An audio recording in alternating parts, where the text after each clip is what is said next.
Welcome to Think What If, the channel where we dive deep into the most mind-bending, spine-chilling, and thought-provoking scenarios the human imagination can create. Today, we're going to explore a question that doesn't just twist the zombie genre, it completely transforms it. We all know the traditional zombie, mindless, soulless, driven only by hunger. But what if zombies weren't entirely gone? What if, deep inside their decayed bodies and foggy minds, they still remembered who they were? Their families, their jobs, their passions, their pain. Everything that made them human.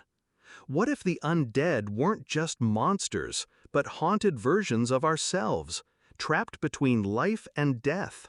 This isn't just a question for horror fans. It's a thought experiment that raises chilling implications about identity, morality, and survival.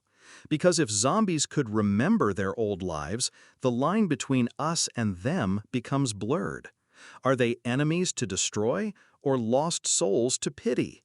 Are they monsters or victims? And more disturbingly, could we ever bring ourselves to kill them, knowing they might still recognize us? To begin, let's first remind ourselves of the traditional zombie archetype we've grown used to. In popular culture, zombies are depicted as empty shells, animated by infection or magic, stripped of everything human. They stagger, moan, and feast, without personality or memory. The comfort, if you can call it that, of this idea is that they're gone. The person we loved is no longer inside, which makes survival decisions straightforward. You don't hesitate to take down a zombie because they're no longer them. But now, imagine if that weren't true. Imagine your spouse, your child, your best friend, still trapped in that body, watching helplessly as instincts take over. That one change flips the entire apocalypse on its head. The first and most immediate effect of memory-bearing zombies would be the emotional weight of survival. In most zombie stories, survivors build resilience by convincing themselves the infected are no longer human. But what happens when those same zombies call out to you by name? What happens when they look at you with pleading eyes, muttering fragments of their past, memories of birthdays, inside jokes, or shared secrets? Suddenly, you're not just running from monsters.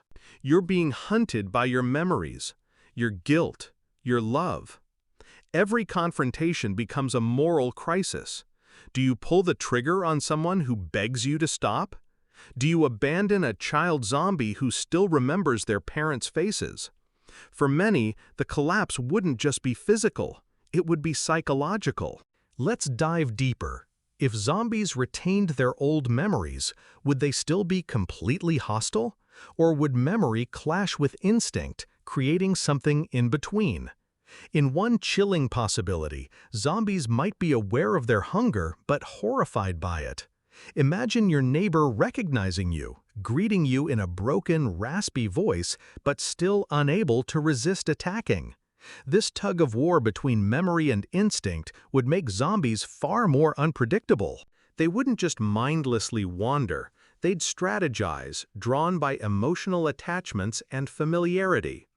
A father-turned-zombie might not shuffle aimlessly, but instead return home, driven by memory, seeking his family. That alone would make safe zones infinitely more difficult to maintain. Now, consider the social consequences. In a world where zombies remember their lives, humanity's greatest weapon, dehumanization, disappears. In wars, in pandemics, in disasters, societies survive by drawing a hard line between us and them. But if the them still carries pieces of us, the line dissolves. Would you execute a zombie who cries for their child? Would governments be able to convince soldiers to wipe out hordes if those hordes begged for mercy? Some survivors might even refuse to fight altogether, leading to fractures in resistance groups. Ethical debates would paralyze communities. Are zombies still people? Do they deserve rights? Should they be studied, cured, or simply destroyed? Suddenly, survival isn't just about food and shelter, it's about philosophy and morality. This brings us to another fascinating dimension: science. If zombies remember their old lives, it suggests that their brains aren't completely decayed. Memory is a complex function, stored in neural pathways. The fact that a zombie could recall means those pathways remain intact. If that's the case, could there also be a possibility of reversing their condition? Researchers and scientists in such a world would face enormous pressure to find a cure. Unlike in typical apocalypses, where the infected are written off as lost, here there would be hope. And with hope comes desperation. Governments might divert resources into saving the infected, treating them as sick rather than doomed. Medical experiments could explode in urgency, ethical boundaries blurred in the race to restore humanity. Imagine the stakes: a parent clinging to the hope that their zombie child might one day be brought back, or entire cities refusing to exterminate the infected, holding them in containment as potential patients rather than enemies. But what about the darker side of this scenario? Human beings have always exploited weakness. If zombies retain memory, some groups might see them as tools rather than threats. Armies might attempt to weaponize zombies, training them by using their fragmented memories to manipulate their actions. Warlords could use family members as leverage, coercing zombies into guarding territory or attacking enemies. Even more disturbingly, imagine a black market emerging where people pay to reunite with memory-bearing zombies, treating them like twisted echoes of loved ones. The result wouldn't just be horror, it would be exploitation on a scale humanity has rarely seen.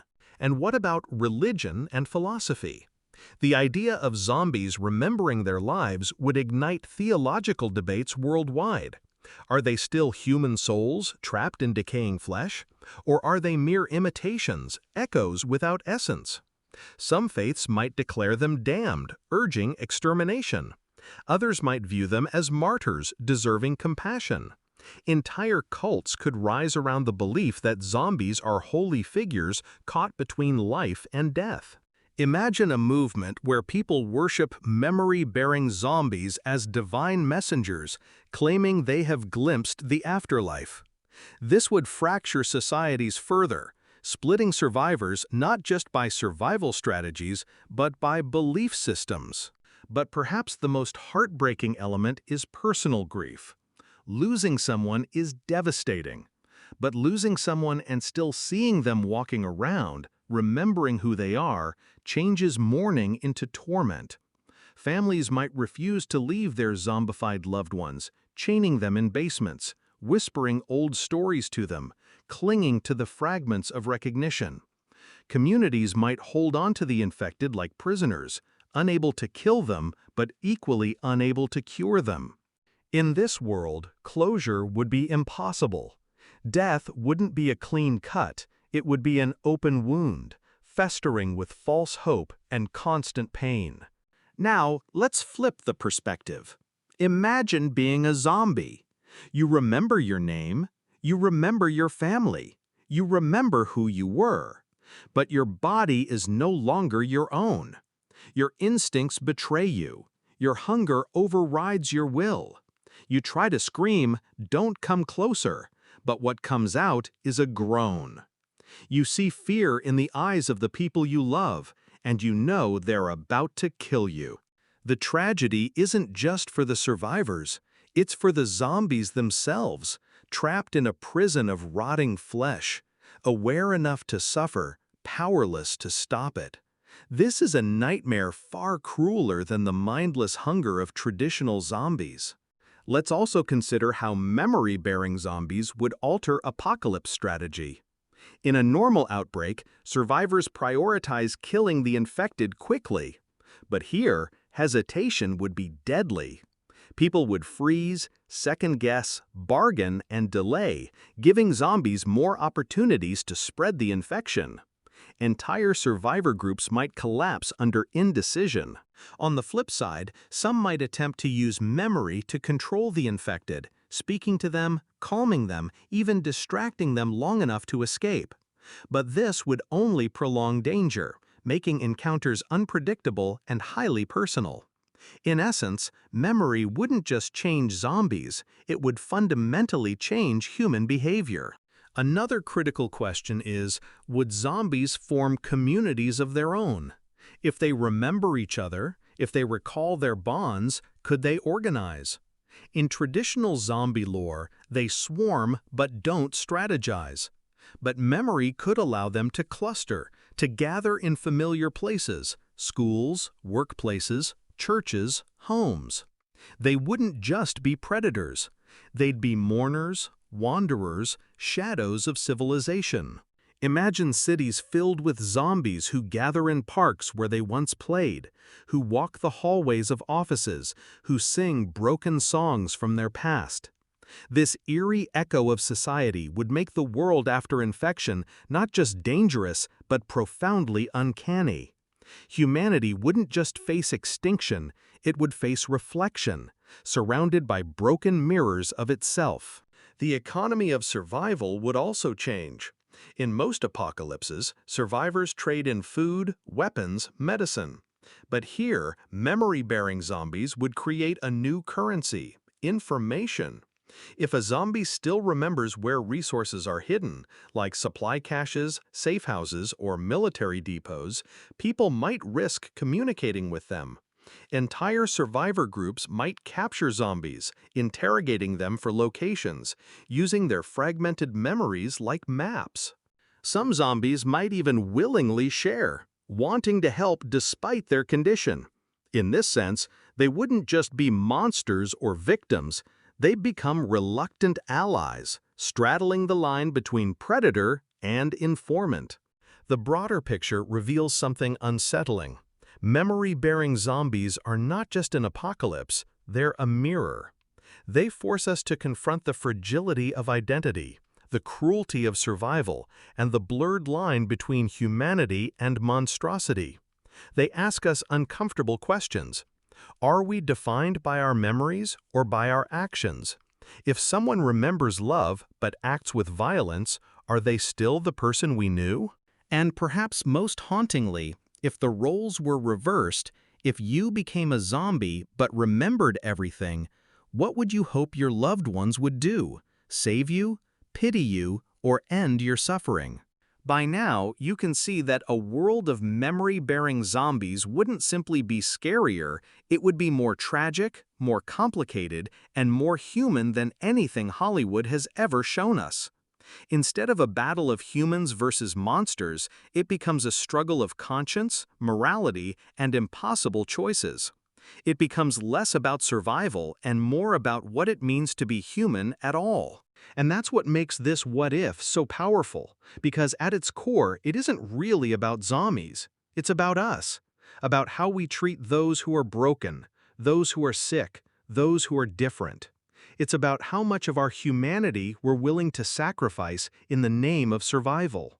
And perhaps, in the end, the most terrifying possibility isn't the zombies remembering their lives, it's us forgetting what it means to live ours. This has been Think What If. Thank you for joining me on this journey into one of the most unsettling reimaginings of the zombie apocalypse. If you enjoyed exploring this scenario, make sure to like, subscribe, and share, because the more we question the impossible, the closer we come to understanding the possible. And remember, sometimes the scariest monsters aren't the ones outside, but the ones inside us.